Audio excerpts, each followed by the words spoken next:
அன்பு ஆன்மீக தமிழ் அன்பர்களே நண்பர்களே, உங்கள் அனைவருக்கும் தமிழ் யூடியூப் சேனலின் இனிய தமிழ் வணக்கம். தாய்மொழியால் இணைவோம், தாய்மொழியை வளர்ப்போம். வாழ்க தமிழ், வளர்க தமிழ். நமது சேனலில் இன்றைய பதிவு திருமூலர் அருளிய திருமந்திரம். இந்த நூலில் உள்ள ஒவ்வொரு பாடலையும் விளக்கத்துடன் ஒவ்வொன்றாக தினம் ஒரு திருமந்திரம் என்ற தலைப்பில் அளிக்க உள்ளோம். இதனை ஆன்மீக அன்பர்களாகிய நீங்கள் கேட்டு சிவனருள் பெற்று பலன் பெற வேண்டியும், மேலும் இப்பதிவு உங்களுக்கு பிடித்திருந்தால் இப்பதிவிற்கு லைக் மற்றும் ஷேர் செய்தும், அது மட்டுமல்லாமல் இதுவரை இந்த சேனலுக்கு நீங்கள் சப்ஸ்கிரைப் செய்யவில்லை என்றால் இந்த சேனலுக்கு சப்ஸ்கிரைப் செய்து ஆதரவு அளிக்கவும் அன்புடன் கேட்டுக்கொண்டு இப்பதிவினை தொடர்கிறேன். வாருங்கள், தினம் ஒரு திருமந்திரம் அறிவோம். திருமந்திரம் என்னும் நூல் திருமூலரால் தமிழில் அருளப்பட்ட சிவ ஆகமம் ஆகும்.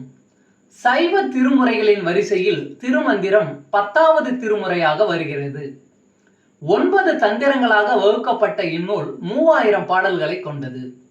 திருமந்திரம் பக்தி பிரபாவத்தில் ஆரம்பித்தாலும் அடுத்து உபதேசம், தத்துவம், யோகம், தியானம், சக்கரம், ஞானம் என்று பல விஷயங்களை பற்றி பேசுகிறது. திருமூலர் யோக பயிற்சி தரும் விதம் சுவாரஸ்யமான நடை. அவை வெறும் சூத்திரங்களாக இல்லாமல் படிப்பவர்களுக்கு உற்சாகம் தரும் விதமாக அதன் பலன்களையும் சேர்த்தே சொல்கிறார். தினம் ஒரு திருமந்திரம் பதிவில் இன்றைய திருமந்திரம் 79. திருவாவடுதுறை. சேர்ந்திருந்தேன் சிவமங்கை தன் பங்கனை, சேர்ந்திருந்தேன் சிவன் ஆவடு தன் துறை, சேர்ந்திருந்தேன் சிவபோதியின் நிழலில், சேர்ந்திருந்தேன் சிவன் நாமங்கள் ஓதியே.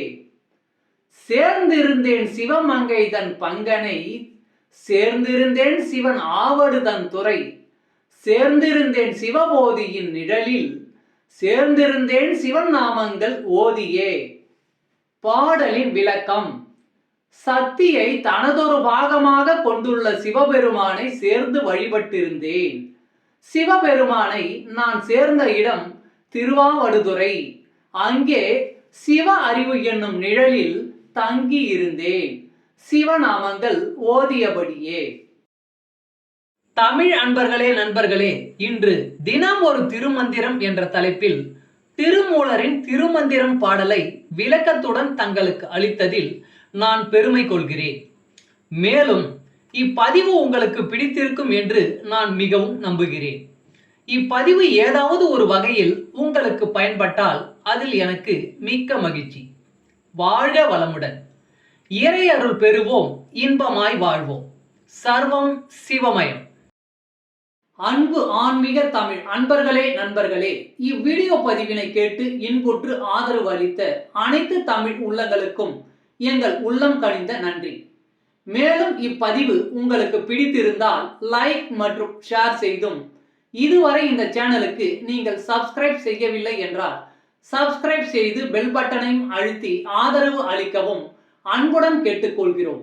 மிக்க நன்றி. அடுத்த பதிவில் உங்களை விரைவில் சந்திக்கும் வரை உங்களிடமிருந்து விடை பெறுவது தமிழ் யூடியூப் சேனல்.